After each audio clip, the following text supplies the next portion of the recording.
বাঙালির দীঘা যাত্রার কোনো কারণ নেই। বাঙালির দীঘা যাত্রার কোনো শ্রেণী নেই, না আছে তার নাম।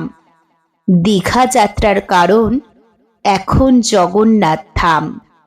হয়তো পুরী ধামেই প্রভু অধিষ্ঠিত, কিন্তু তিনি নিজেই বলেছেন সর্বত্রই তাঁর প্রাণ প্রতিষ্ঠিত।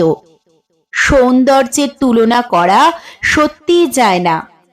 একটি অত্যন্ত সুন্দর মন্দির যার কল্পনাই হয় না।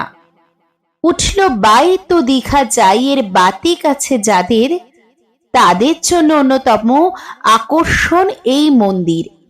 লিখতে গিয়ে বারে বারে ভাষা হারিয়ে ফেলি যখন প্রভুর সুন্দর ওই অবয়ব কল্পনা করি। খুব সুন্দর সুসজ্জিত মন্দির প্রাঙ্গণ, আশা করি যুগে যুগে মানুষ সুস্থভাবে করবে দর্শন।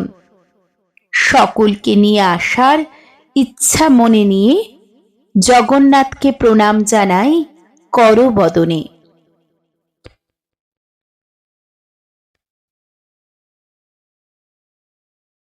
আমার এই পদ্যটা কেমন লাগলো জানাবেন।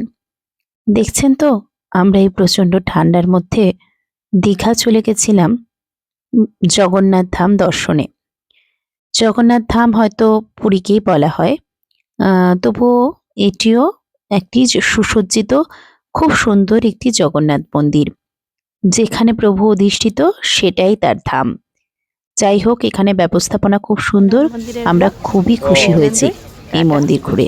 আপনারাও ঘুরে আসুন। সুন্দর, অসাধারণ, অসাধারণ বলেও কম বলা হয়। দারুণ দারুণ দারুণ, সত্যি অসাধারণ। টাটা।